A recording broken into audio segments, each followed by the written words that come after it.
Bismillahirrahmanirrahim. Assalamualaikum warahmatullahi wabarakatuh. Selamat datang kembali rekan-rekan peserta edukasi pelindungan data pribadi dan keamanan informasi.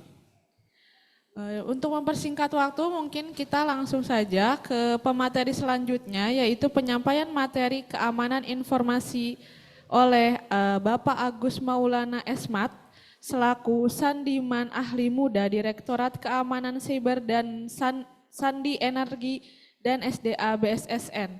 Kepada yang terhormat, kami persilahkan. Tepuk tangannya Bapak Ibu.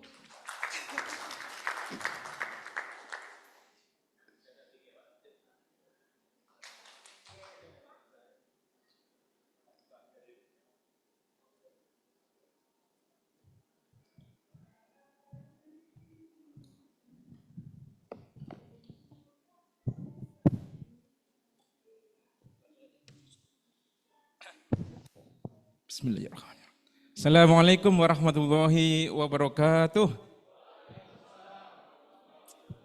Baik, selamat siang Bapak Ibu sekalian.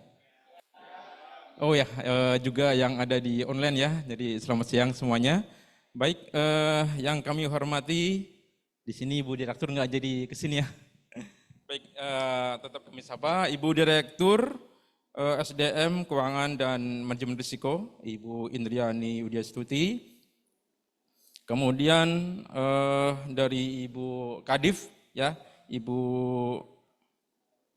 Dewi Safitri, Kadif Renstra, MK dan TIK, dan Bapak Ferry, Manajer TIK. Baik, Bapak Ibu sekalian, hari ini atau siang ini saya akan bawakan terkait dengan kawan informasi. Memang ngomong informasi ya nggak jauh dengan TIK, dengan siber ya, karena pada dasarnya sekarang digitalisasi ini semuanya penggunaannya pakai TIK. Tapi sebelum masuk paparan, izinkan saya punya satu pantun. Ini sebenarnya saya masih grogi nih Pak Ferry. Baik, ke Purwakarta bareng kekasih, jalannya lewat Tol Sadang. Siang ini kita ikutin kegiatan edukasi. Semoga PCT 2 makin cemerlang. Amin ya rabbal alamin. Baik Bapak Ibu sekalian, mungkin bisa dilanjut Bapak untuk materinya. Materi ini dulu, CV dari saya. Baik, judulnya adalah kawan informasi, kebijakan dan strategi implementasinya. Jadi sebenarnya saya juga grogi karena nilai CSM-nya kan tinggi Pak di sini Pak. Nilai CSM atau Cyber Security Maturity-nya di tingkat kematangan 4. Ini luar biasa ya, karena di sektor energi ya, tepuk tangan dulu. Jadi luar biasa dan sudah ada CISET-nya ya. Jadi saya lihat pengelolaan kawan informasi sudah bagus gitu ya. Jadi saya grogi sama Pak Ferry dengan Pak Paus juga itu. Jadi keamanan informasi, kebijakan dan strategi implementasinya. Nanti memang di sini ada regulasi, ada strategi dan macam-macam ya. Nah kan kita coba utarakan nanti di siang ini. Belum ini ya. Baik Bapak Ibu sekalian, jadi sebagai pengantar saya perkenalan terlebih dahulu. Katanya tak kenal maka tak sayang. Izin di slide kedua. Baik, izin nama Agus Maulana. Jadi kadang ada yang manggil Agus atau Maulana, ada juga yang manggil Gus Maul. Cuman karena Gus Maul ini agak sensitif ada Gus-Gusnya sekarang ini. Jadi ya udahlah, mau manggil Agus atau Maulana silakan ya. Jadi mungkin kalau dari logat saya udah ada yang tahu ya. Saya dari yang tadi ada yang bilang orang kampung, saya juga kampung juga dari Brebes ini ya, dari Brebes Jawa Tengah. Domisili saya di Cinangka Sawangan Depok, tapi KTP masih di Jakarta ya. Kemudian pendidikan saya masih akademi waktu itu, pendidikan sendinya masih akademi seni negara, jadi masih D3. Saya kakaknya Bontot, jadi Bontot itu yang terakhir itu angkatan 28, saya angkatan 27. Selesai di tahun 2003, kemudian waktu itu karena saya bekerja di pengkajian atau di Litbang, saya nyari yang ada eksaktanya waktu itu. Ya dapatlah waktu itu matematika di UT. Kemudian training terkait dengan informasi, kemudian kriptografi, matematika, dan lain-lain. Pengalaman dinas kebetulan ya pernah diamanahkan di Kemenko Polhukam, kemudian di tim perumus peraturan perundang-undangan, termasuk di dalam Perpres Pelindungan IV itu sendiri. Ya. Kemudian ya kompetensi saya memang terkait dengan keamanan siber ini banyakan dari isi konsil ininya, pelatihannya. Tapi sebenarnya ini nggak lengkap, kan kurung buka ada expirednya Pak Ferry, expired sebenarnya, karena waktu itu pelatihannya sekitar tahun 2018-an ya, jadi kalau masa berlakunya sertifikat itu 3 tahun, 4 tahun, dia udah expired, udah selesai sebenarnya, tapi ya itu pernah lah pelatihan di sana. Kemudian ini kontaknya ada di sana, kalau Bapak Ibu ingin konsultasi atau ya mungkin ada yang ingin ditanyakan silakan. Kalau dinasnya agus.maulana@bssn.go.id, yang pribadinya pakai Gmail ya. Kemudian telepon atau WA-nya ada, hobinya ya menulis membaca. Nah, ini dari sini sebenarnya muncul pertanyaan juga. Ini ada nggak data pribadi yang spesifik di sini ya? Ini kan? Jadi dari keterangan di sini ada nggak yang spesifik yang seharusnya jangan dituliskan misalnya? Jadi tadi kalau yang spesifik di sana ya, di pojokan udah ada di standing bannernya ada informasi kesehatan, ada nggak kesehatan? Tidak ada. Data genetika, tidak ada. Catatan kejahatan tuh SKCK tadi Pak Dir sampaikan SKCK, nggak ada.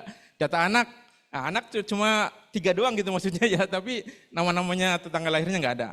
Kemudian data lain, ya memang ini sepertinya mudah-mudahan tidak ada yang spesifik, jadi ini sifatnya umum. Baik Bapak Ibu sekalian, ini perkenalan dari saya sendiri, jadi singkatnya saya juniornya Pak Sri Sutanto intinya ini, juniornya gitu ya.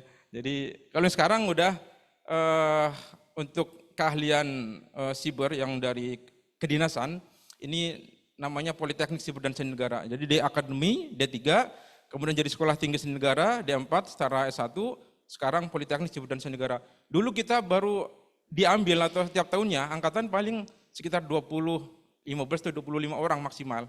Kemudian nambah lagi jadi 40 waktu sekolah tinggi, sekarang sampai 100 kalau nggak salah. Seperti itu, tiap tahun ya.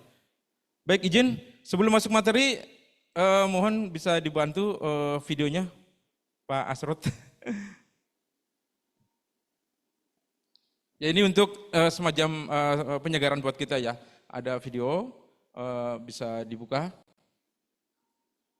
Jadi harapannya memang di dalam kegiatan siang ini, pertama kita selain tahu praktek keamanan informasi seperti apa, kita juga tahu paling tidak misalnya teori seperti apa, regulasinya apa, strategi implementasi seperti apa implementasinya. Ya, jadi ini harapnya menjadi ya PR buat teman-teman di BCT2 juga, bahwa apa yang kita lakukan itu harus punya tanggung jawab terkait dengan kesadaran keamanan informasi. Gitu ya.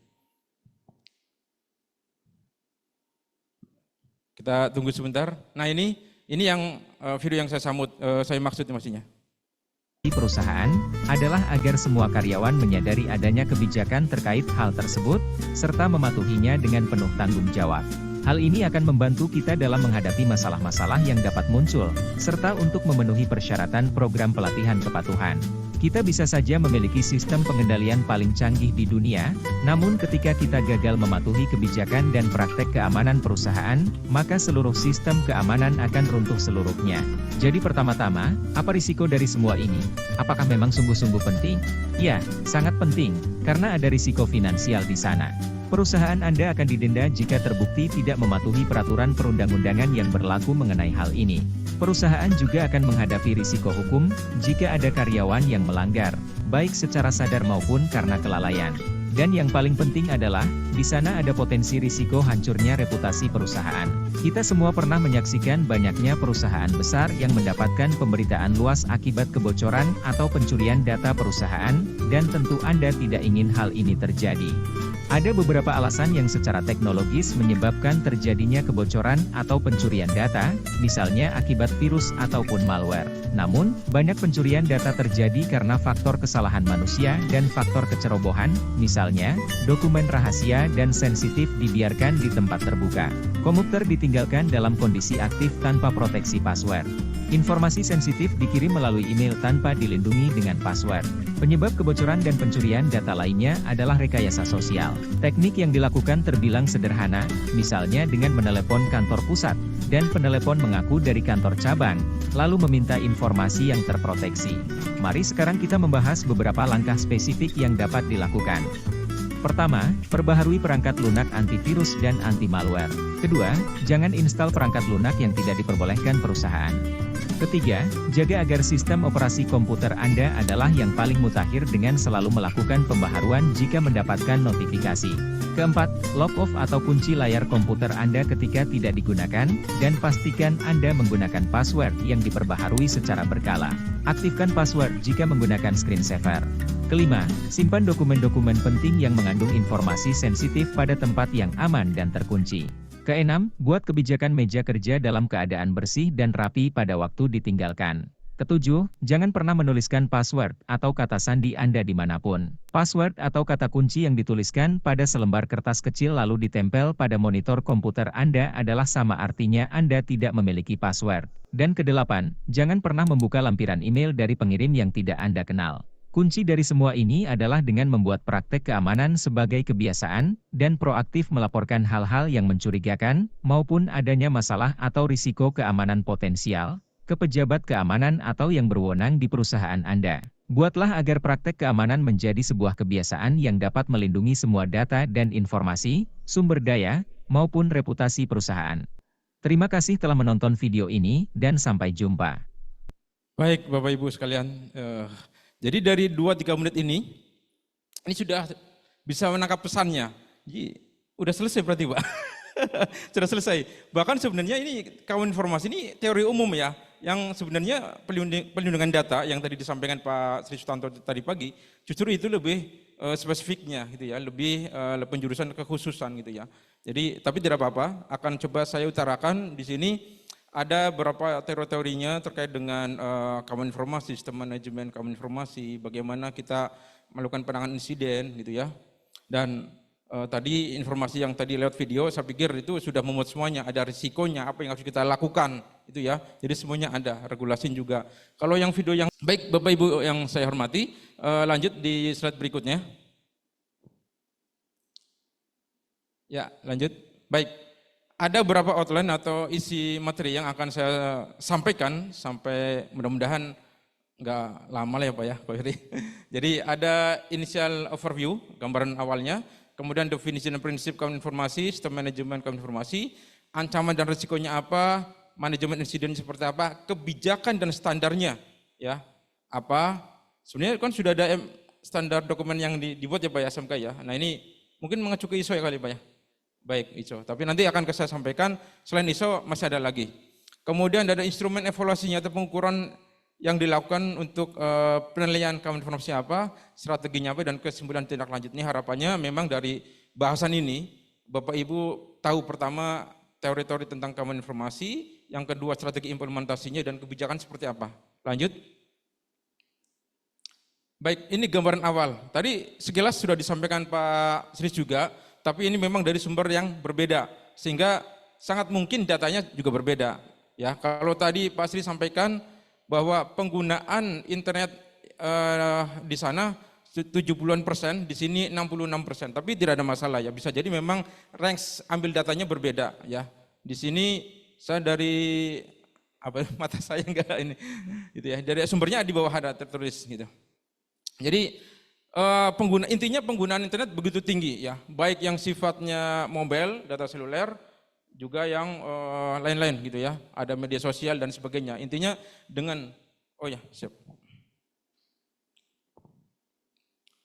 Jadi penggunaan internet yang luar biasa ini memunculkan ada ancaman dan risiko. Ini makanya perhatian itu isu keamanan siber sangat penting.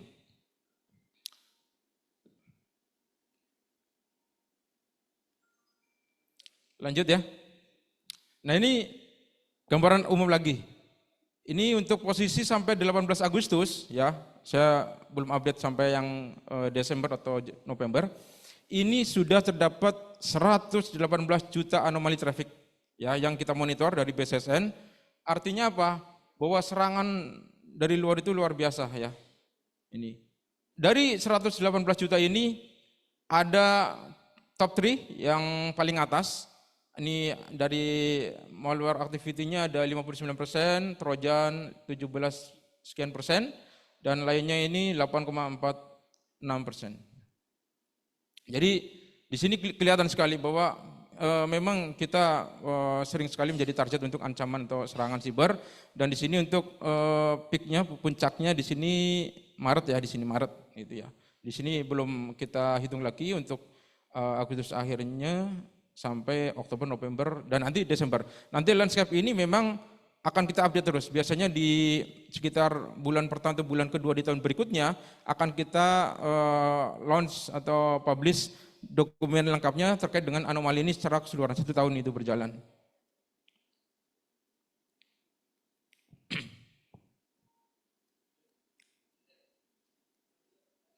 Ya lanjut. Macet. Baik, kalau yang ini adalah terkait dengan daftar insiden pada perusahaan yang menggunakan sistem SCADA atau OT, Operation Technology.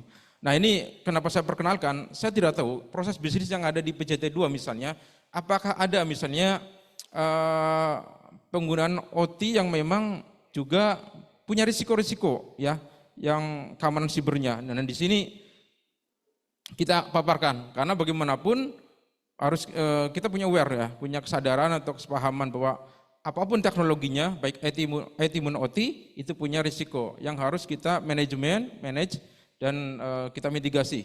Kita bikin treatmentnya atau kontrol-kontrolnya sehingga paling tidak mengurangi dampak risikonya. Di sini terlihat dari tahun ke tahun ya, memang ada beberapa yang tahunnya terlewat, tapi pada dasarnya ini sejarahnya pada tahun ratusan tahun itu sudah ada serangan tersebut ya. Di sini ada serangan jenis apa, deskripsinya apa. Ini ada semua. Ini ada sumbernya juga ada. Jadi kalau Bapak Ibu akses materinya bisa terlihat sumbernya juga ada di sini. Dan ini juga ada. Pada tahun 2018 ini menurut sumber tercatat ada insiden cryptocurrency mining malware on European water ya. Jadi di sini terkait dengan sektor air pun kena insiden juga. Lanjut. Oke, ini apa yang disampaikan oleh Pak Joko Widodo waktu itu presiden ya, sekarang Pak Prabowo.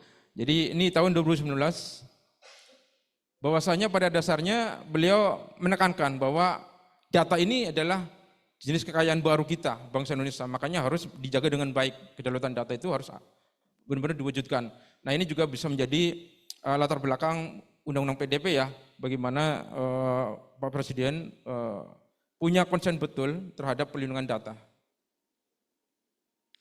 Ini beliau sampaikan dalam rangka HUT ke-74 Proklamasi Kemerdekaan RI di depan sidang bersama DP dan DPR RI tanggal 16 Agustus 2019. Lanjut. Baik, kita mulai dengan definisi keamanan informasi. Pada dasarnya tidak ada definisi yang benar-benar kayak saklek lah atau seperti kita eksakta ya, misalnya 1 tambah 1 pasti 2 seperti itu ya. Kalau bicara pengetahuan sosial atau pengetahuan seperti keamanan informasi, manajemen, dan lain itu tentu saja tiap elemen, tiap orang bisa mengatakan berbeda. Tapi pada dasarnya ada benang merahnya, ada titik tengah yang bisa kita tangkap ya. Di sini ada dari National Institute of Standard and Technology, ini dari atau NIST ya. Kemudian juga ada Microsoft ada, dari peraturan di BSSN juga ada, dari Meta AI juga ada, AI Overview juga ada ya, atau dari Artificial Intelligence juga ada. Tapi pada dasarnya bisa tarik tengah, jalan tengahnya.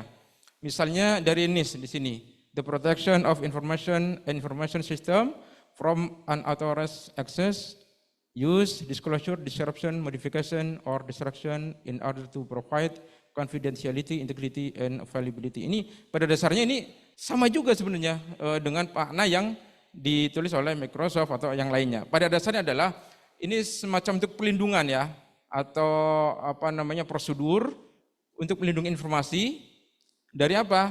Dari penyalahgunaan, akses yang tidak sah, perubahan, penghancuran, seperti itu gangguan. Ini pada dasarnya sama, ya. Intinya di situ. Nah, kemudian kalau dari BSSN sendiri mengartikannya lebih to the point. Terjaganya kerahasiaan, keaslian, keutuhan, ketersediaan, dan kenirsangkalan informasi. Nirsangkal ini artinya ketika kita ngirim sesuatu, kita tidak bisa nolak bahwa kita memang benar yang ngirim gitu ya, nirsangkal. Tidak bisa menyangkal gitu. Jadi karena ada identitas, ada profil ID-nya, kurang seperti itu. Jadi ada 3 kata yang di sini yang diulang-ulang sama ya pada dasarnya. Apa? Yaitu terkait dengan prinsipnya bahwa dia melindungi informasi itu dari apa? Dari berbagai ancaman untuk memastikan satu, confidentiality, artinya apa? Kerahasiaan atau ya, confidentiality. Yang kedua, integrity atau integritas. Kalau dalam bahasa Indonesia, dalam bahasa lain kadang disebut dengan keutuhan, ya. Dan availability, ketersediaan. Itu 3 kata itulah yang menjadi titik tengah atau jalan tengah makna dari information security.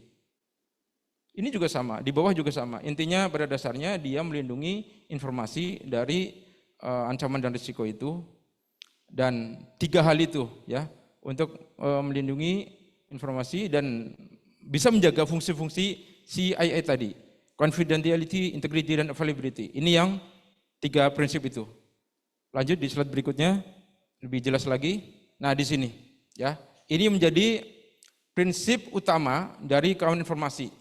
Dari pengertian tadi, ini yang menjadi jalan tengahnya, CIA, confidentiality, integrity, availability. Ya, ini kadang ada juga yang menuliskannya triad gitu ya, triad. Ada 3 ini gitu. CIA, confidentiality, integrity, dan availability. Confidentiality ini melindungi informasi dari akses yang tidak sah, ya.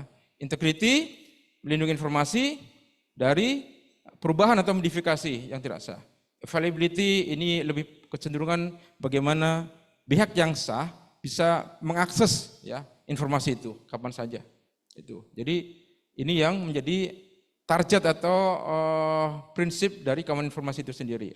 Nah, di sebelah kanan ini dia menerangkan sebenarnya dari 3 objektif atau 3 tujuan itu sebenarnya memang kadang perusahaan atau entitas atau korporat ya industri belum tentu bisa mengerjakan secara paralel bareng-bareng kadang. Jadi artinya bisa jadi sumber daya yang terbatas, budgetnya juga kurang.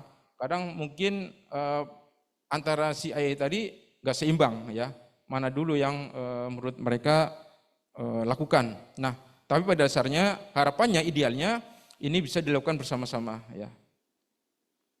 Oke, lanjut. Baik, ada teori kawan informasi, ada teori sistem manajemen kawan informasi ya, atau disingkat SMKI. Nah, ini juga sama. Tadi yang saya bilang di awal, definisi ini kadang pakemnya nggak mesti sama, Pak. Jadi bisa jadi beda-beda.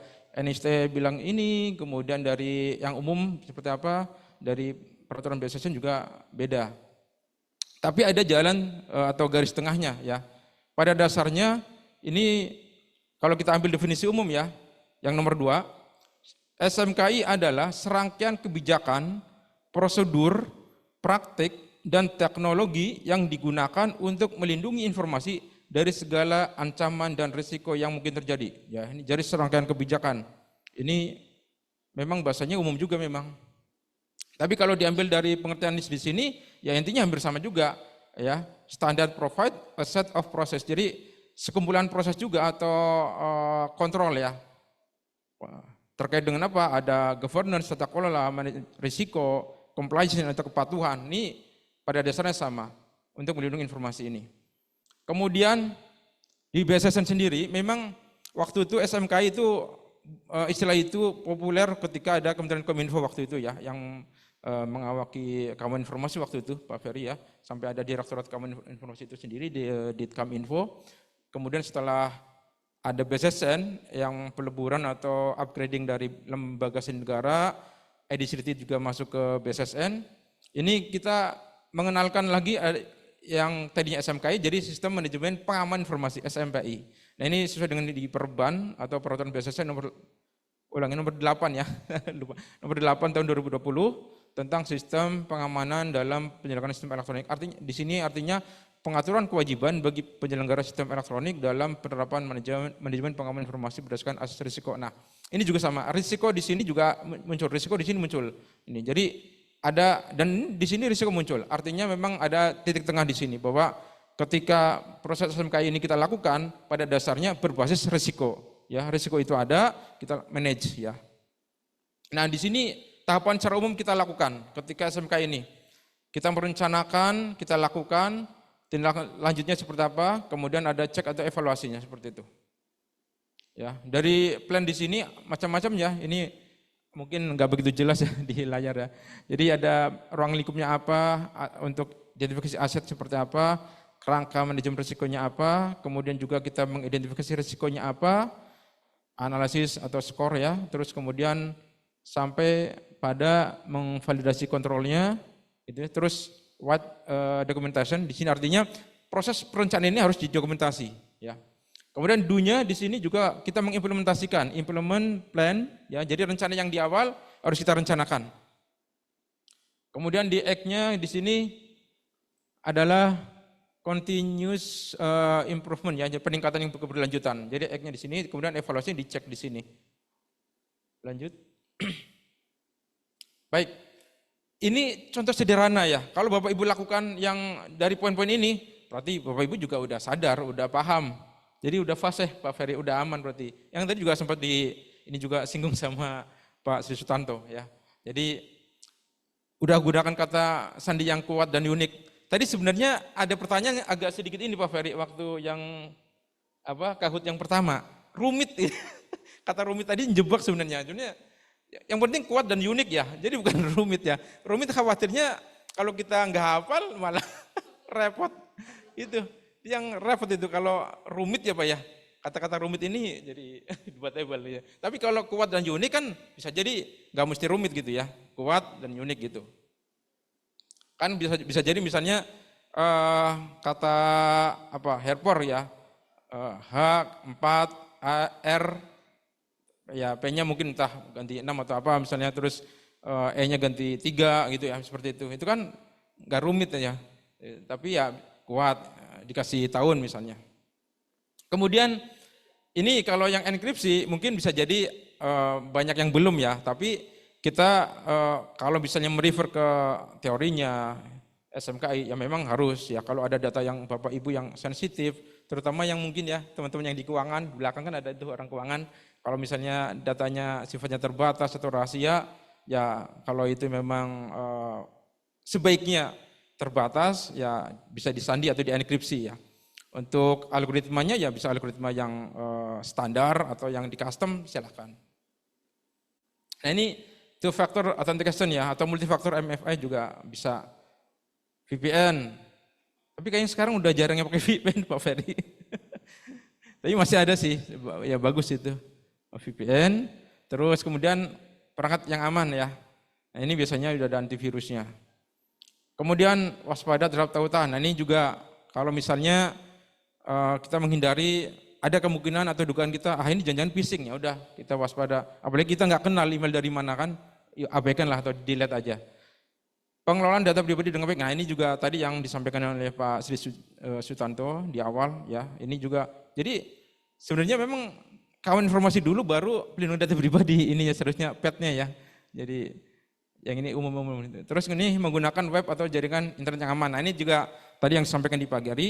Misalnya menggunakan protokol SSL atau TLS ya, di mana biasanya indikatornya ada S-nya di belakangnya, HTTPS ya, atau secure gitu ya. Dia menggunakan sertifikat biasanya.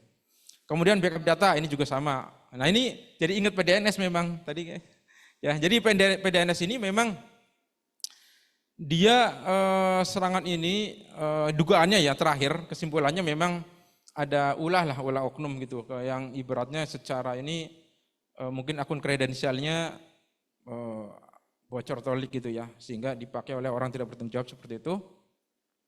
Dan prosesnya ternyata sekitar 1 sampai 2 bulan, itu pun tanda kutip ya, ada kebaikan dari si hacker. ada kebaikan jadi hacker. Jadi kunci dekripsinya dikasihkan itu, kalau nggak dikasih nggak tahu nih Pak dibuka sampai kapan. Karena enkripsi yang ketika terjadi seperti ransomware itu ya, itu bahkan nggak bisa Pak, rata-rata nggak bisa itu. Meskipun kita ibaratnya kita ahli sandi gitu ya Pak ya, membuka itu belum tentu bisa Pak. Karena memang meskipun pakai misalnya brute force attack atau kita apa ya pakai komputer Pentium atau apa namanya, ya teknologi yang ini susah gitu biasanya itu. Karena dia biasanya pakai kuncinya juga luar biasa, gitu ya. Jadi backup data ini penting banget ini, ya. Kalau PDNS kemarin menjadi semacam apa namanya, ya pelajaran buat kita semuanya. Jadi nanti lalah BSSN memang ini Pak kebagian kebagian juga karena pada dasarnya di PPPST yang Pak Sri bilang itu sebenarnya tanggung jawab utamanya di Kominfo sebenarnya, karena sebagai pemilik ininya ya, meskipun dia mempekerjakan pihak ketiga ya, tapi secara infrastruktur ya punyanya Kominfo gitu ya. Tapi karena kita ranahnya keamanan secara nasional ya kita ketembuhan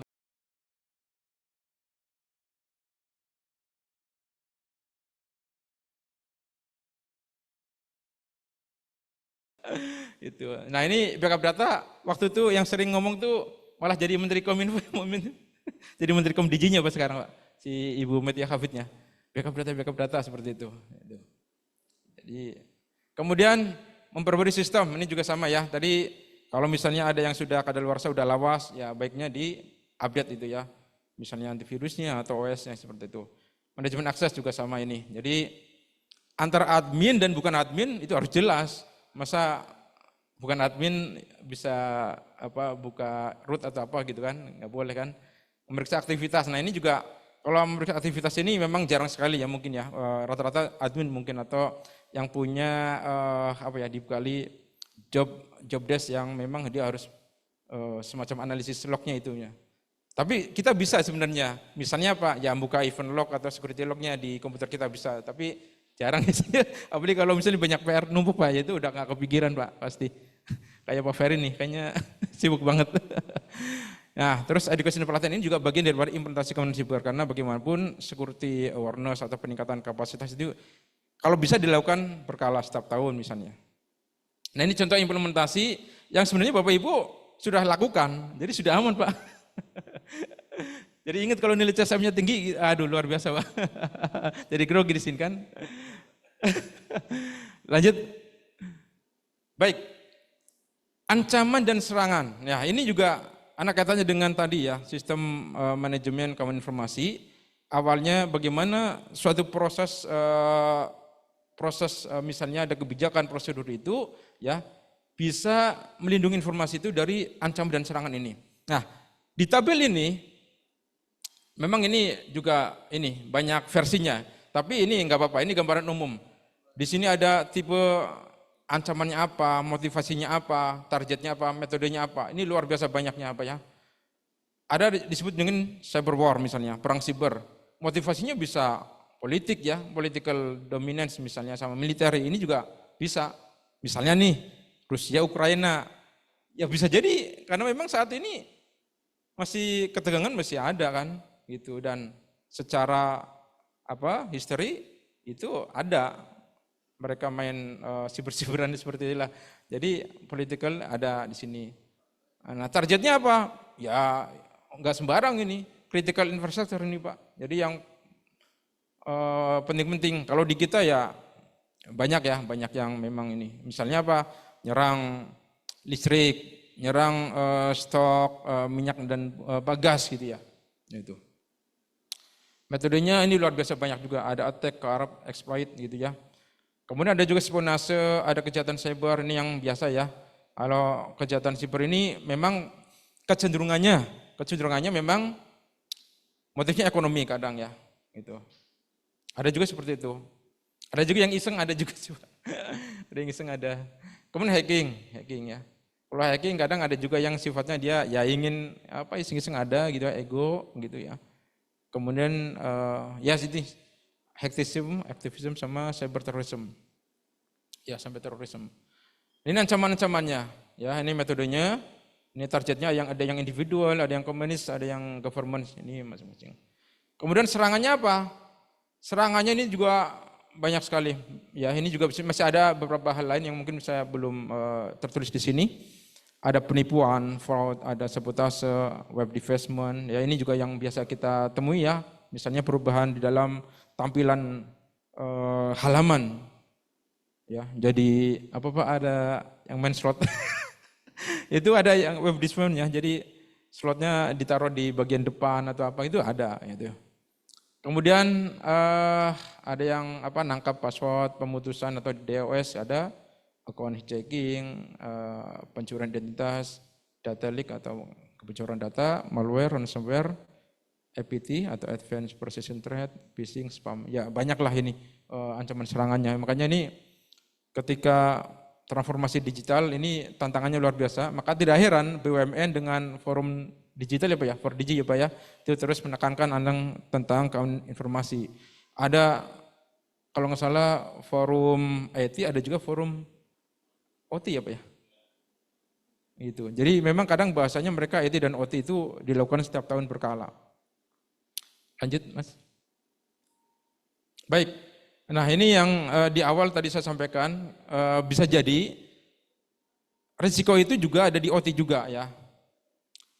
IT ini lebih pada atau area ya domainnya misalnya terkait dengan data center, ERP ya, enterprise resource planning, semacam sumber daya yang apa namanya menggabungkan atau mengintegrasikan layanan-layanan itu ERP. Kemudian apa mail ya ini misalnya mail klien dan macam-macam. Ini memang IT, tapi OT juga perlu apa namanya perlu ada perhatian terkait dengan misalnya di sini ada control room, ya SCADA ini.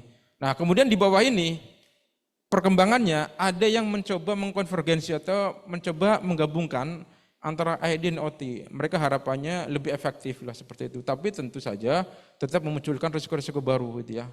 Antara IT dan OT ada konvergensinya. Ini tapi saya belum tahu sejauh mana kayak teman-teman di PJT atau Jasa Tirta ini apakah memang IT dan OT terus kemudian ada konvergensi, saya belum tahu. Nah kalau secara risiko di sini kita bisa lihat IT ini ya kehilangan data, di sini ada confidentiality, integrity dan availability CIA tadi. Jadi ya 3 huruf inilah CIA. Kemudian kalau yang untuk risiko di OT ini ada 2 cara umumnya ya, ini cara umumnya. Reliability atau keandalan lah kurang lebih, kemudian availability ketersediaan ini. Karena pada dasarnya OT ini ya layanannya harus tetap berjalan seperti itu ya Pak ya, gitu. Baik, lanjut. Baik, nah ini data ya, data ancaman yang memang menimpa pada beberapa layanan vital atau informasi vital. Di sini ada berapa? Di sini ada serangan DDoS, ya. Kemudian ada kalau SyncHealth di sini yang di Singapura udah pada ini juga ya. Mungkin ya teman-teman IT sudah pernah dengar atau memperhatikan SyncHealth di sini. Meskipun cara data indeks ya, indeks keamanan siber, Singapura itu nomor 1 di Asia Tenggara kalau tidak salah. Nilainya itu hampir mendekati sempurna. Tapi tetap serangan itu, ancaman itu ya bisa kapan saja, bisa kena pada siapa saja. Singapura. Kemudian di Ukraina, ya jelas ya. Nah ini yang tadi saya bilang, Ukraina dan Rusia ini, nggak tahu lah, mudah-mudahan sih ya bisa ada ini ya, rekonsiliasi gitu ya. Dan ya kalau ini Korea Utara, ini juga sama nih, ini terkait dengan apa namanya kasus yang di Bangladesh Bank ya, itu. Jadi pada dasarnya ini fakta yang memang kita jumpai di dunia ini bahwa serangan-serangan siber itu luar biasa banyak. Makanya ya saya pikir BUMN termasuk di PCT 2 luar biasa kalau misalnya tiap tahun bisa melakukan awareness atau apa, bisa di-update terus Pak informasinya, di trennya seperti apa gitu ya. Jadi bagus sekali. Lanjut ya. Baik. Nah, kalau tadi kita ngomong ancaman dan risiko, ini kita lihat di dalam sistem ininya, besarannya. Ketika suatu sistem elektronik ya, dia pada dasarnya kan punya ancaman, threat ya. Dan sistem elektronik itu punya kerentanan atau kelemahan, punya kekurangan. Nah, kalau dieksploitasi, ini dieksploitasi terus, ini bisa menyebabkan adanya event. Jadi event ini ya kayak anomali lah tadi. Anomali tadi kalau misalnya nggak bisa ditangani dengan baik, bisa jadi insiden. Insiden ini bisa mempengaruhi atau berdampak terhadap aset tadi ya. Aset kita bisa sistem elektronik, data center, perangkat, dan lain sebagainya. Termasuk dalam dia bisa mengganggu adanya di operasi tadi, operasional. Jadi harapannya sih memang ketika ada event di sini harus bisa segera ditangani dengan baik nih. Ya. Jadi jangan sampai ada insiden juga. Kalaupun terpaksa atau memang ada insiden ya harus tadi. Untungnya ada tim CISET Pak, maaf, ada tim CISET jadi di sini ya harus jalan. Nah ini kerentanan ini yang diambil dari data NatCISET Basesan 2024. Ini enggak jelas ya. Jadi ada beberapa top 5 di sini. 1, 2, 3, 4, 5. Yang pertama information disclosure ya, pengungkapan informasi. Jadi gitu. Ada. Mungkin kalau di materinya bisa dibaca dengan jelas. Nah ini di sini, di sumber yang saya terima di sini, risiko itu adalah gabungan dari threat atau ancaman dan vulnerability. Ya. Jadi ini risikonya, ya. Ketika threat ini ancamannya, kemudian eksploitasi kerentanan menjadi risiko. Ya, gitu. Lanjut Mas.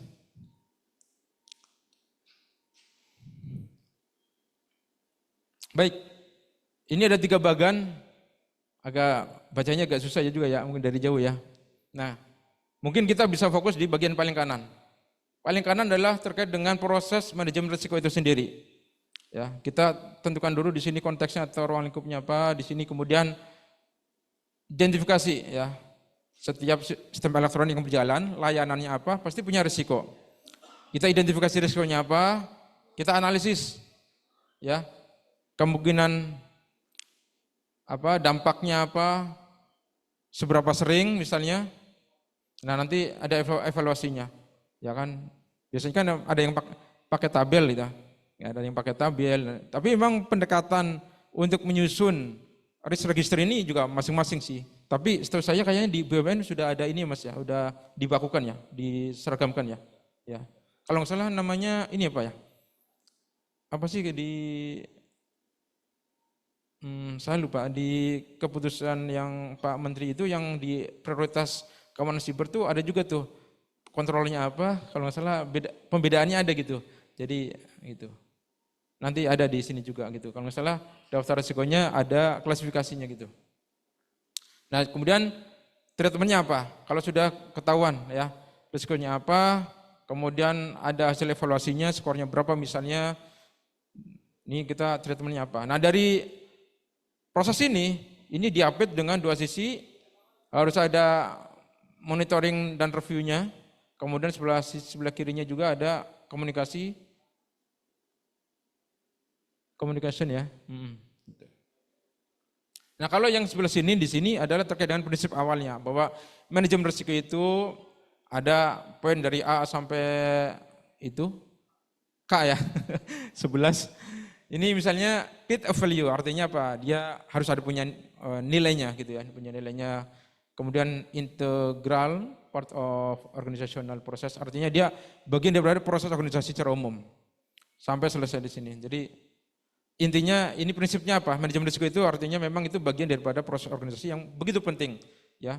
Itu. Sampai di sini frameworknya atau kerangka kerjanya ada mandat nih, ada misalnya entah perintah atau arahan lah dari pimpinan, kemudian komitmen ya, seperti itu, kemudian mendesain, ada implementasinya, monitoring, dan continual improvement. Ini framework, tapi kalau dalam hal tadi, ini yang paling kanan ini yang tadi untuk tindak lanjut daripada hasil kita melis atau menyusun ancaman risiko tadi.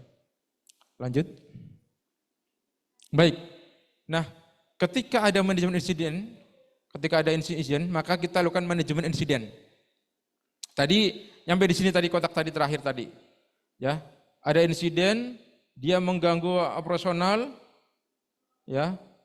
Maka ketika ada insiden, maka harus segera ditangani dengan di sini ada manajemen atau prosedur manajemen insiden keamanan informasi.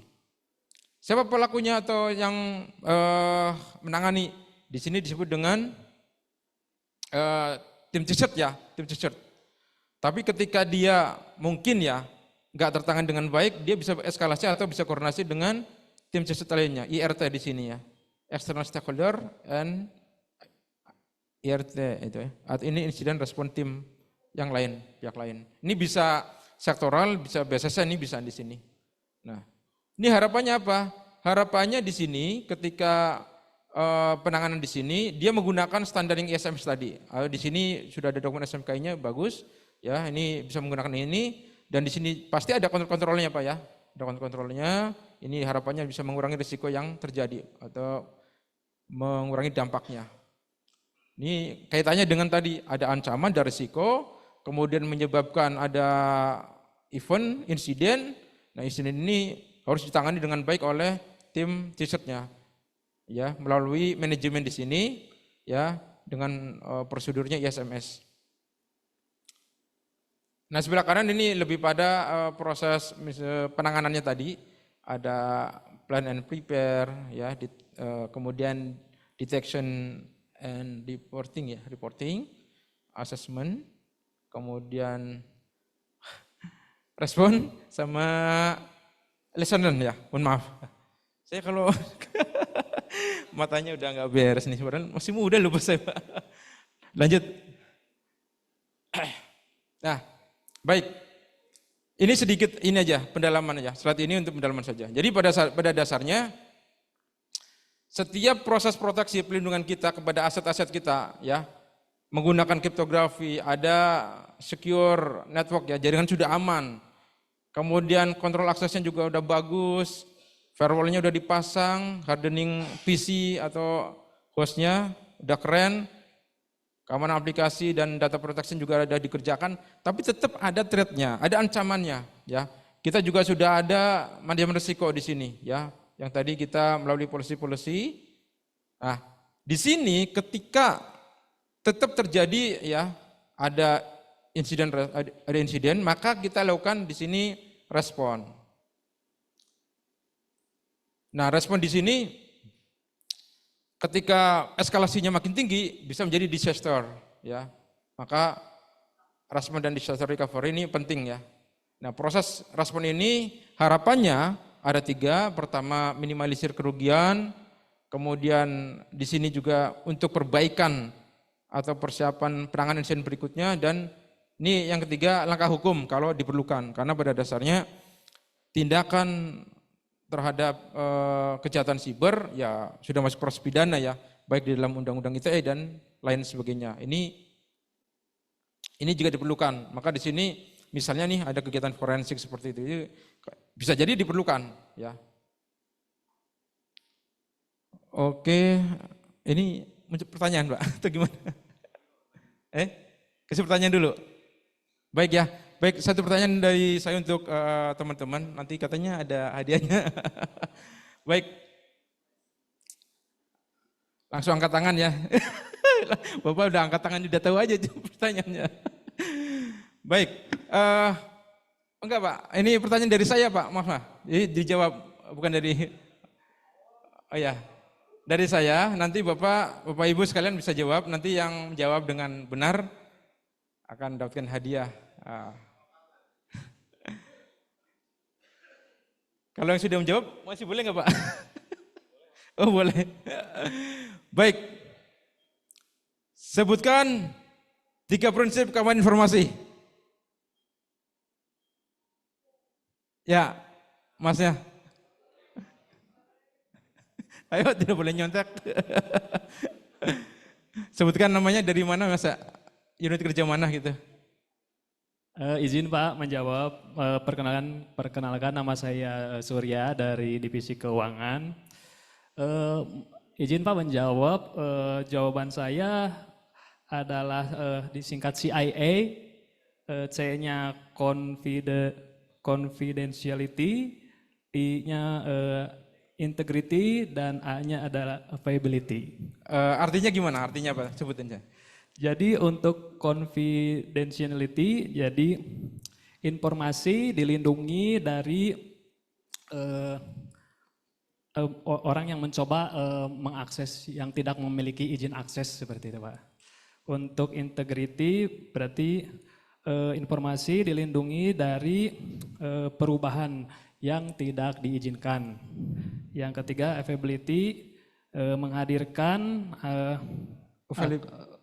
availability, memberikan otorisasi pengguna dengan terhadap informasi gitu Pak. Ya, oke. Bagaimana teman-teman? Betul ya? Oke, tepuk tangan semuanya. Terima kasih. Ya betul. Oke, sip.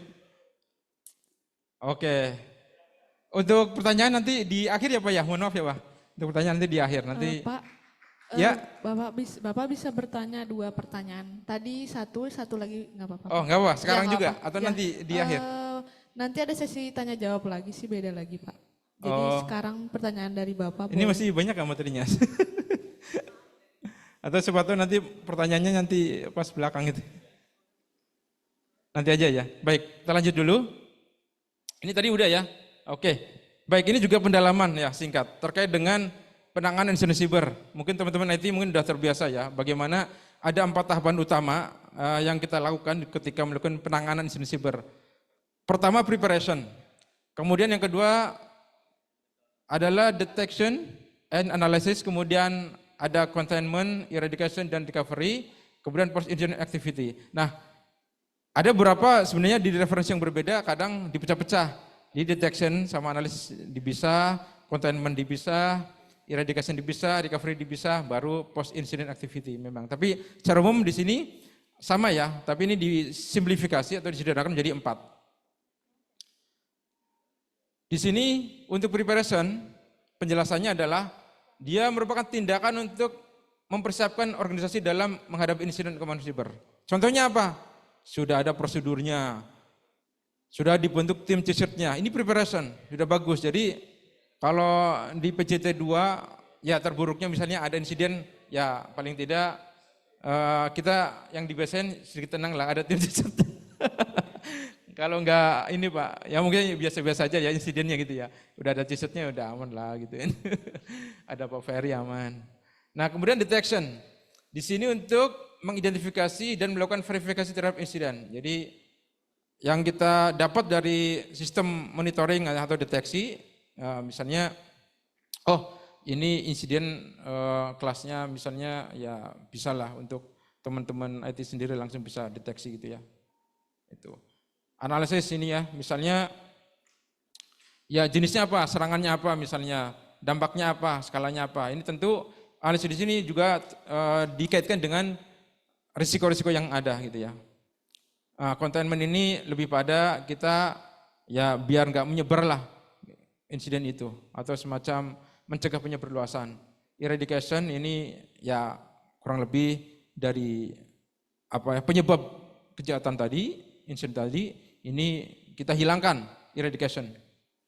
Recovery kita pulihkan ya, kita pulihkan sehingga layanannya bisa kembali berfungsi. Nah kalau pos tentu ini di akhir ini menjadi pembelajaran buat kita. Harapannya ketika terjadi insiden yang terburuknya bisa kita lakukan penanganan lebih cepat, lebih baik lagi. Ini kurang lebih untuk penanganan insiden siber. Ini ya pembelajaran umum.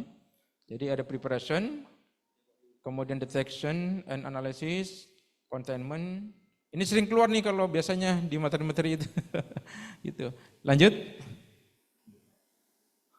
Baik, ini juga tambahan juga, pendalaman juga. Jadi ada istilah, kalau Bapak pernah sering ini ada BCP, Business Continuity Plan gitu ya. Ini kalau ini nama kegiatannya Business Continuity, kalau di sebelah kanan incident handling. Di sini ada pembedaan tujuan dan fokus tindakan. Di sini business continuity, di sini lebih pada ya proses fungsi layanannya harus dipulihkan, dijalankan layanan utamanya, dan biasanya memang bersifat masif ini ya. Itu. Ini biasanya ini gangguannya atau insidennya cukup besar biasanya. Nah kalau yang incident handling ini biasanya ya menangani aja gitu ya, menangani gitu ya. Gitu. Tapi di sini disebut bahwa incident handling ini bagian daripada proses business continuity.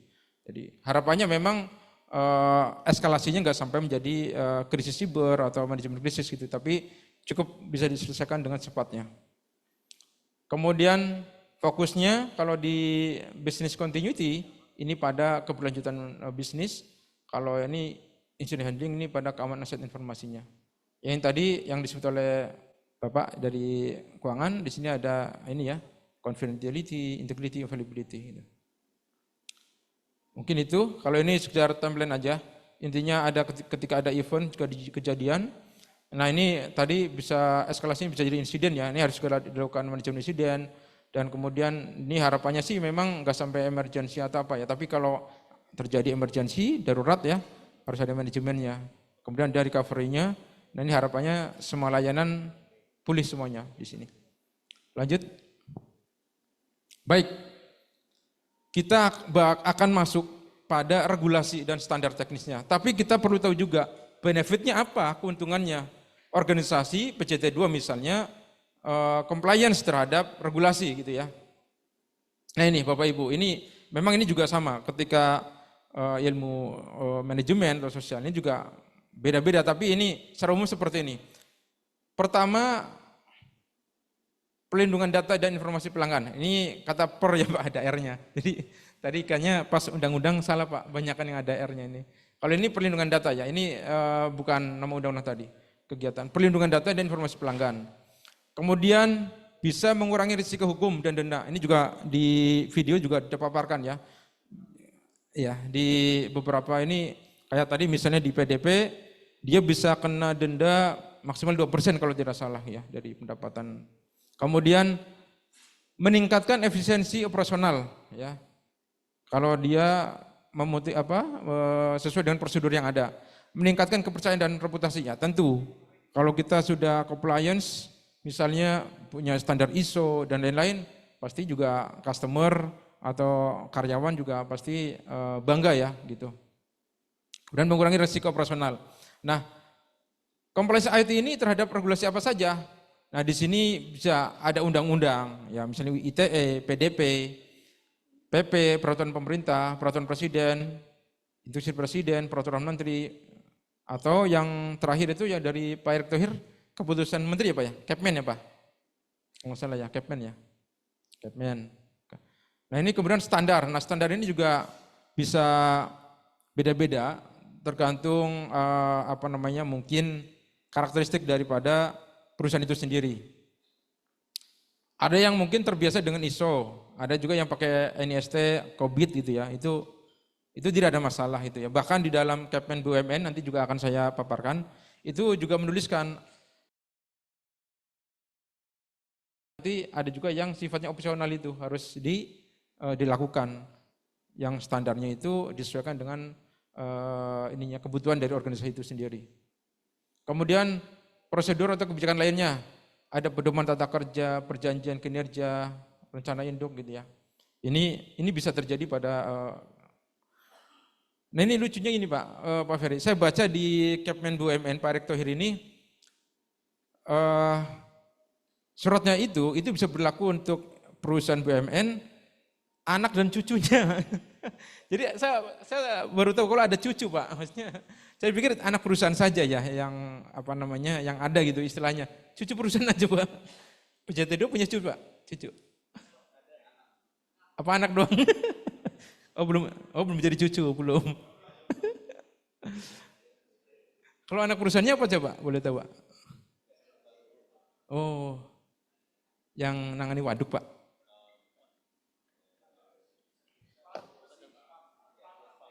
Oh siap. Oh itu anak ya Pak ya? Oh. Jasa Cipta Luhur itu anak perusahaan yang saat ini itu menangani spam. Oh. Tapi juga nampaknya bukan hanya spam ya, ada juga yang lainnya. Oh ya. itu. Ya, MDK. Siap. Ya memang kalau yang cucu biasanya di BUMN yang gede-gede ya, holding Pertamina, PLN itu biasanya sampai cucu, sampai cucu. Jadi anaknya banyak, cucunya banyak biasanya gitu. Oke, lanjut. Baik, ini sedikit gambaran kebijakan dalam ruang peraturan yang ini ya di tanah air kita. Pertama undang-undang. Di sini ada undang-undang ITE, awalnya nomor 11 tahun 2008, kemudian yang terakhir undang-undang nomor 1 tahun 2024 tentang ITE juga.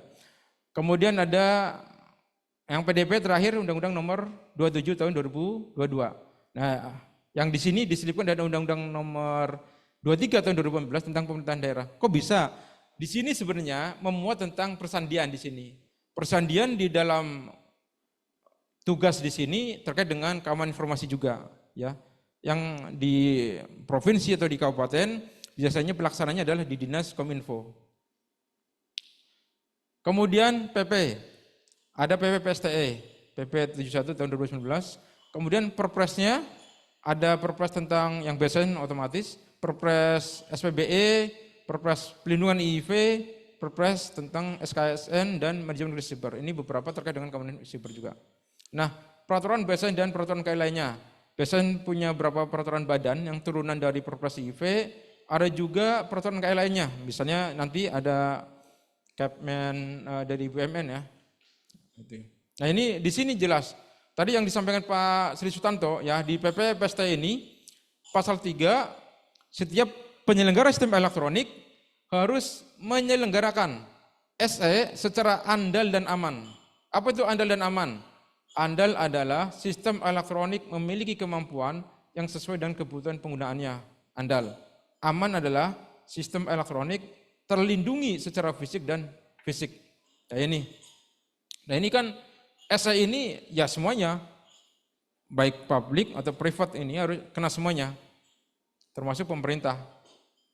Kemudian di pasal 7, setiap perangkat kerasnya maka harus memenuhi aspek keamanan, interkoneksitas gitu ya, interkonektivitas itu. Kemudian kompatibilitas gitu. Ini penekanan pada keamanan. Di sini juga sama pasal 8, bahwa perangkat lunaknya juga sama, terjamin keamanan dan keandalan operasi. Pasal 11 juga ditulis lagi ya. PSE harus menjamin keamanan informasi dan sarana komunikasi internal yang diselenggarakan. Jadi keamanan ini menjadi poin penting di dalam penyelenggaraan sistem elektronik. Baik, lanjut.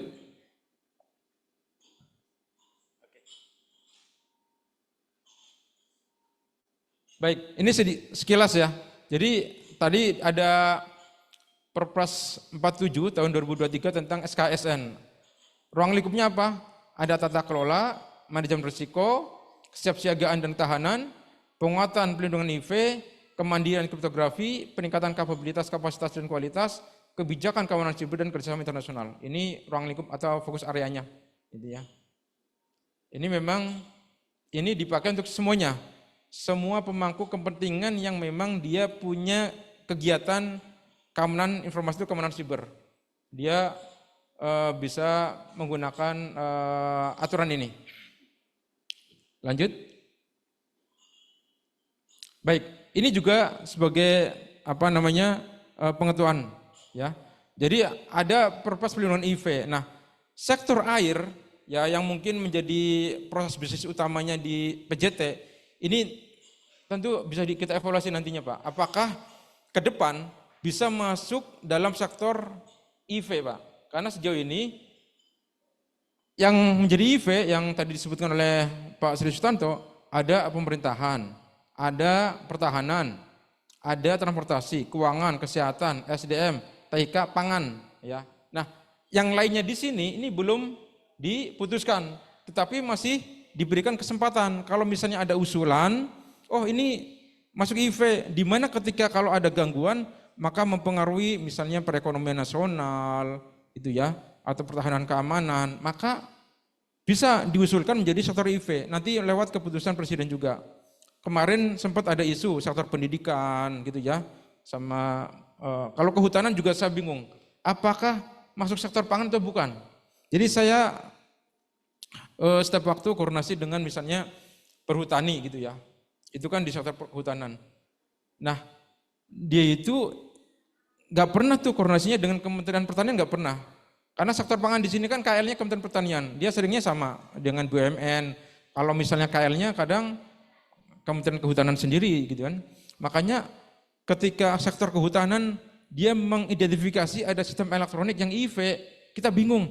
Ini mau dilaporkan apa enggak, karena di sektor di sini nggak muncul.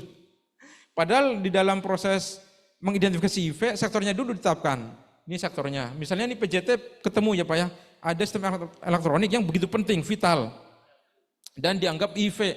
Maka kalau di dalam nomenklatur di sini, ya mohon maaf belum masuk dalam IV gitu kan. Kecuali memang ke depan ada evaluasi. Oh ada kesepahaman, ada kesepakatan di mungkin di BOD atau pimpinan.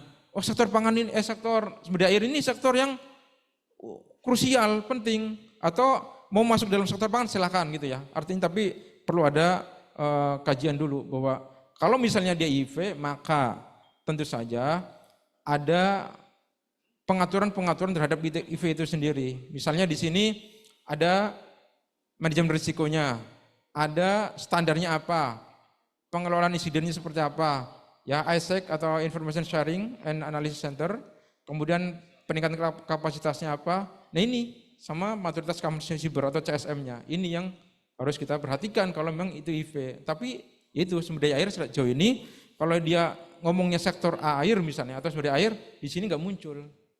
Gitu. Lanjut. Kayaknya ntar lagi selesai ya Pak. Nah, ini juga krusial buat BUMN. Ini ditetapkan oleh Menteri BUMN Pak Erick Thohir tanggal 18 November. Berarti sebulanan ya Pak ya. Di sini diterangkan tentang prioritas penerapan keamanan siber di lingkungan BUMN. Artinya semua yang statusnya BUMN kena semuanya. Nah, kemudian menariknya di sini ruang lingkupnya ya, ini buat BUMN, anak dan cucunya. Ini yang saya ini baru tahu ya. Jadi ada cucu gitu ya. Jadi ada anak dan cucu. Tapi BCT nggak punya cucu apa ya? Aja anak lah ya. Itu. Nah, kemudian 15 prioritas itu apa? Ini ada 15. Yang poin nomor 1 ini menetapkan dan memelihara inventaris seluruh aset. Ini aman lah, nomor 1 ya. Nomor 2, menetapkan dan memelihara inventaris seluruh akun. Ini juga aman lah, admin gampang ya Pak ya. Nomor 3, menetapkan dan memelihara inventaris seluruh akun layanan. Nah, bisa lah, gampang. 4, pembatasan hak akses. Ini juga sudah dilakukan oleh admin. Nomor 5, implementasi dan memelihara anti malware. Sudah kan Pak, antivirus apa atau anti malware sudah ada. Nomor 6, kelola kontrol akses untuk aset-aset yang terhubung dari jarak jauh. Ini juga bisa. Nah, 7, 8, 9 terkait dengan log audit. Ya, ini harus bisa menjadi perhatian buat admin sebagai apa atau super admin lah ya. Ini bisa mengelola log-lognya ya ini. Jadi sampai 15.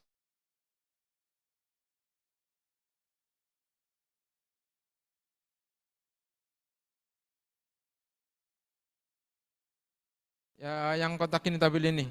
Jadi pertama misalnya atau yang ini aja.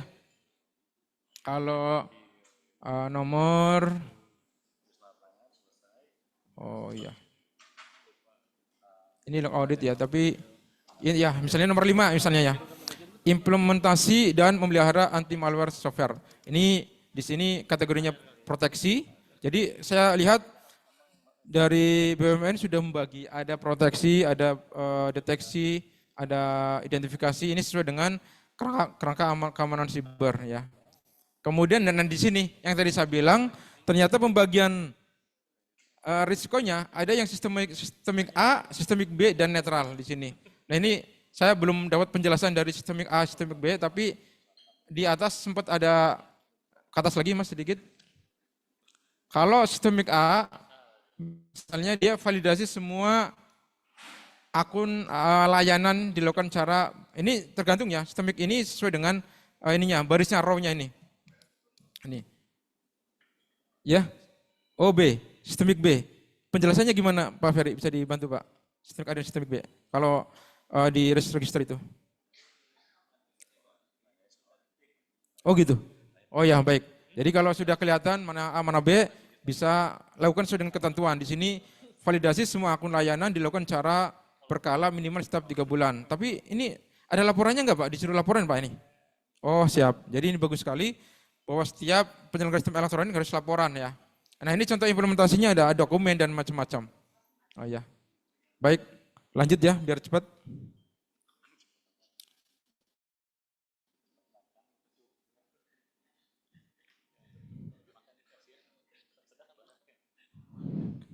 Seperti hampir selesai juga. Oh ini belum next.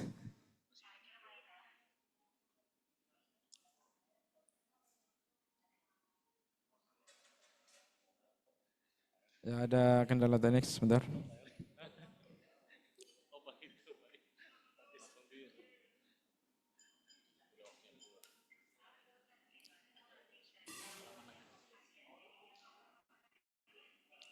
Oke, untuk mempercepat ya. Jadi ini ada kontrol keamanan pada CIS ya. Ada 18 kontrol ini. Ya, ini juga bisa di perhatian untuk teman-teman TIK juga. Tapi kalau misalnya, oh mazhabnya pakai ISO ya, silah, sudah nggak apa-apa. Misalnya ini kan pilihan-pilihan ya. Lanjut, Mas.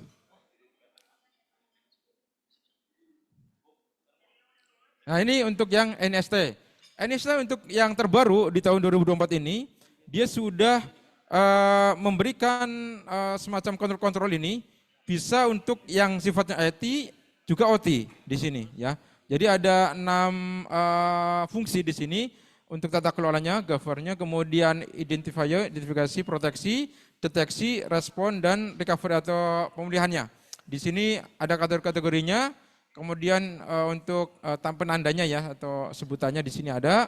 Nah ini bisa dipakai juga NST ini karena dia udah mengcover untuk perusahaan atau organisasi yang menggunakan IT atau Internet of Things juga sama OT. Ini pilihan-pilihan ya. Lanjut. Nah ini ada juga yang pendekatannya pakai standarnya ISO 27001 baik 2013 atau 2022. Kemudian ada juga yang teman-teman yang pakai SCADA, ini pakai yang dari International Society of Automation ini. Kemudian kalau ini standar yang umum juga NST berapa ya, sering dipakai juga. Ini juga COVID. Ini pilihan-pilihan yang bisa diimplementasikan oleh teman-teman TI untuk mengelola informasi. Lanjut. Baik, ini lanjut aja ya karena pada dasarnya ada perbedaan antara yang 27001 2013 dengan 27001 tahun 2022. Di sini ada 11 kontrol tambahan ya yang mengcover ada keamanan sibernya dan pelindungan terhadap data pribadi yang di sini, yang ungu nih. Lanjut. Baik. Ini sedikit sebagai informasi bahwasanya ada pengukuran keamanan siber atau pengukuran keamanan informasi juga. Ada 3 yang secara umum ada di kita lakukan. Pertama CSM yang sudah kita lakukan, dari PCT2 juga dilakukan. Di sini ada 5 area, tata kelola, kemudian identifikasi, proteksi, deteksi, dan respon. Kemudian kalau indeks kami ini memang dulu waktu itu awal dari Kominfo, kemudian tetap kita lanjutkan di sini. Tapi kalau yang sekarang memang di teman-teman mitra kami sudah pakai yang CSM yang pertama ini ya, CSM di sini. Tapi kalau yang UMKM ini pakainya namanya Paman Kami ya, penilaian mandiri keamanan informasi. Kemudian yang TMPI tetap dilakukan juga, PCT2 juga sudah melakukan. Kalau TMPI lebih pada mengukur kapasitas penanganan insidennya, TMPI ya. Tapi kalau yang secara umum yang baik ada tata kelolanya, identifikasi, proteksi, deteksi dan respon, ini pakai yang Cyber Security Maturity yang paling kiri ini yang sampai saat ini kita lakukan. Tapi sebagai informasi awal tahun depan ada kemungkinan ada sedikit instrumennya ada perubahan sedikit Pak gitu. ada yang bilang namanya IKAS, instrumen keamanan siber gitu ya, keamanan siber. Jadi itu. Tapi secara umum ya hampir mirip-mirip, tapi ada sedikit areanya jadi 4, cuman tata kelolanya sudah masuk ke ranah yang ini, jadi melebur gitu. Oke, lanjut.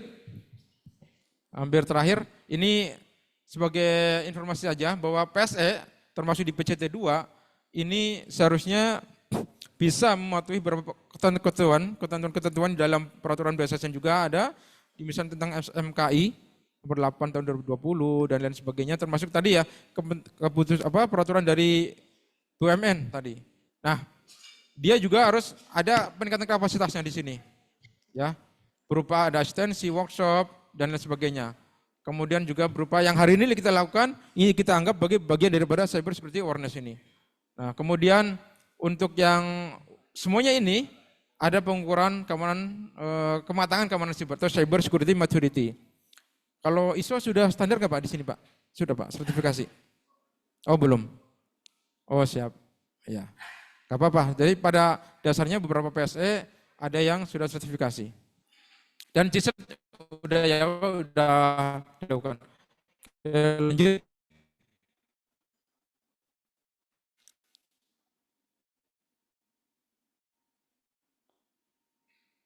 Oh belum jalan slide-nya. Kayaknya udah hampir selesai. Satu slide lagi. Berat sepertinya. Ini kita informasi aja. Sistemnya luar biasa nilainya. Jadi dari level 1 sampai 5 ada di level 4. Implementasi terkelola, ya. Time-nya juga pada rata-rata ini level 3 udah bagus sekali. Kemudian CISET-nya sudah terbentuk, alhamdulillah luar biasa ini Pak Ferry keren. Ini tertanggal 11 November, ya. Kemudian, nah ini yang nomor 4 juga kita sejauh ini sudah ada kolaborasi partisipasi untuk security awareness. Kemudian yang terakhir, ini harapannya memang kalau ingin meningkatkan sinergi, ini bisa kita lakukan kerjasama Pak, ya, atau MOU antara Perum Jasa Tirta 2 dan BSSN. Tadi sempat Ibu Kadif bilang, misalnya terkait dengan sertifikat elektronik atau tanah elektronik, bisa Pak nanti kita lakukan MOU atau PKS gitu ya, dengan BSRE. Ya. Sekarang BSRE kita naik level menjadi setingkat eselon 2, balai besar gitu ya. Jadi yang terakhir ini kalau misalnya ke depan pengen lebih aktif lagi sinergi kolaborasinya bisa kita ajak kerjasama. Lanjut. Nah ini ya sebelum terakhir ini ada penguatan 3 pilar. Ini strategi implementasinya. Saya sebut di sini sederhanakan menjadi 3. Ada people di sini, ada proses teknologi. People nih orang-orang kita seperti kita atau orang IT dan sebagainya atau penggunanya. Ada cyber hygiene ini seperti budaya. Jadi kita bisa membiasakan diri dengan yang sehat-sehat ya terkait dengan keamanan siber. Kemudian training and awareness, ada professional skill dan lain sebagainya. Proses di sini lebih pada prosedur, kebijakan, ini harus dilakukan dengan sebaik-baiknya. Ya, ada policies di sini, handlingnya seperti apa. Drill ini latihan atau simulasinya. Teknologi, ya yang tadi ada antivirusnya, firewallnya, IDS-nya dan sebagainya. Tiga-tiganya harus dijalankan dengan baik. Ini strateginya, ya. Jadi kalau SMK sudah jalan di sini, polisisnya ya udah tinggal dimantapkan, sumber dayanya ditingkatkan, teknologinya juga diupdate. Ya. Lanjut.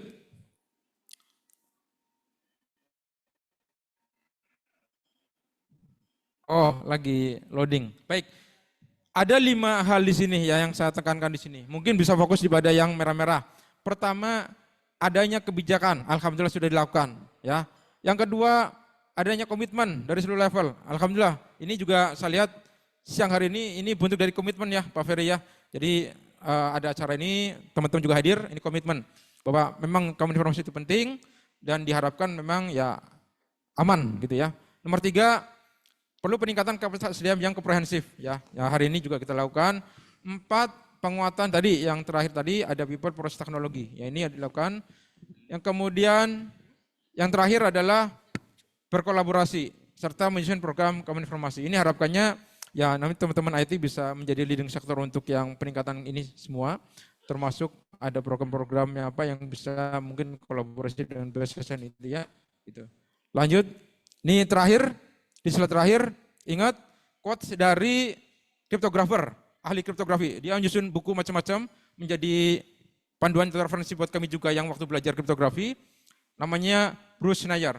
Bahwa security is a process not a product. Artinya apa? Security itu yang dari awal kita ngomongan, itu proses semuanya. Ketika misalnya SMKI atau misalnya level CSM-nya 5 pun tidak ada jaminan itu aman. Semuanya butuh proses, semuanya proses. Jadi intinya keamanan itu adalah proses, bukan suatu hasil akhir atau produk. Demikian yang bisa kami sampaikan. Mohon maaf kalau ada kekurangan. Assalamualaikum warahmatullahi wabarakatuh.